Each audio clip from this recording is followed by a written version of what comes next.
आता पाहणार आहोत मोठ्या राजकीय बातम्या। विधानसभा निवडणुकीत 150 मतदारसंघांमध्ये गडबड। बारामती मतदारसंघातून अजित पवार 20,000 मतांनी पराभूत आहेत। आमदार उत्तम जानकर यांचा मोठा दावा। आता जी निवडणूक घेतलेली आहे या सरकारनं त्यामध्ये जवळजवळ 150 मतदारसंघामध्ये यांनी गडबडी केलेल्या आहेत। यांचे मतदारसंघ किती आलेले आहेत पूर्ण सखोल माहिती काढल्यानंतर अजितदादा सुद्धा या मतदारसंघामध्ये 20,000 मतांनी पराभूत आहेत। उत्तम जानकर ऍक्सिडेंटली आमदार झालेत। लवकरच ते माजी आमदार होतील। कास्ट सर्टिफिकेटच्या मुद्द्यावर बोलताना तुमची आमदारकी कशी वाचेल ते बघा। जानकरांच्या दाव्यावर अजित पवार गटाचे प्रवक्ते सूरज चव्हाण यांचं प्रत्युत्तर। जानकर स्वतः ऍक्सिडेंटली आमदार झालेले आणि मला विश्वास आहे की पुढच्या 6 महिन्यात ते माजी आमदार होतील। त्याचं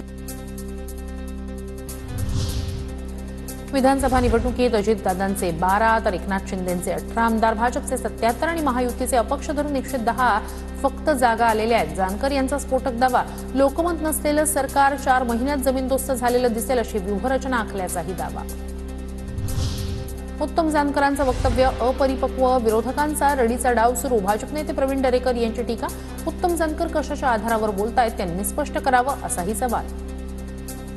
मला वाटतं रडीचा डाव उत्तम जानकर आणि महाविकास आघाडी खेळते। अशी कुठली मशिनरी आहे की ज्या ईव्हीएम मध्ये ते घुसलेत। पुण्यात ईव्हीएम विरोधात पवार गटाचं चर्चासत्र। ईव्हीएम मधून मतांची चोरी कशी होते याचं प्रात्यक्षिक सादर। राहुल मेहता यांनी मतांच्या चोरीचं प्रात्यक्षिकाचं स्पष्टीकरण केलं। राष्ट्रवादी शरद पवार गटाचे सगळे पराभूत उमेदवार हायकोर्टात जाणार।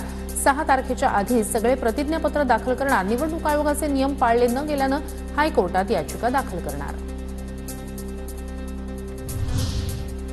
रुपाली ठोंबरे पाटलांसह 4 जणांविरोधात बीडमध्ये गुन्हा दाखल। स्क्रीनशॉट फेक असेल तर तपासात समोर येईल।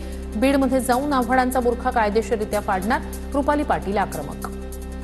हा जो स्क्रीनशॉट आहे हा जर फेक असेल तर ती पोलीस यंत्रणा तपास करेल ना, आणि तो स्क्रीनशॉट खरा आहे का खोटा आहे हे जितेंद्र आव्हाडांना पण माहिती आहे। फॉरवर्ड केलेला चॅट कायद्यानं गुन्हा आहे माहिती आहे का? आव्हाडांचा सवाल, तर शिवीगाळ करत मला धमकी, आमदाराला धमकी दिली जातेय, अजून माज उतरलेला नाही। धमकी प्रकरणावरून आव्हाडांची प्रतिक्रिया। त्यांच्या उद्या आशील जातील की नाही घरात त्यांचा प्रश्न तिथे उभा राहील। फॉरवर्ड केलेला चॅट हा कायद्याने गुन्हा आहे हे माहिती आहे का? अमोल मिटकरींची जितेंद्र आव्हाडांवर ट्विट करत टीका। आव्हाड साहेब, रुपालीताईंनी तुमची काय अशी बदनामी केली आहे? मिटकरी यांचा ट्विट करत सवाल, तुमच्या चॅटची सत्यता या निमित्तानं पोलिसांनी तपासलीच पाहिजे अशीही मिटकरींची भूमिका।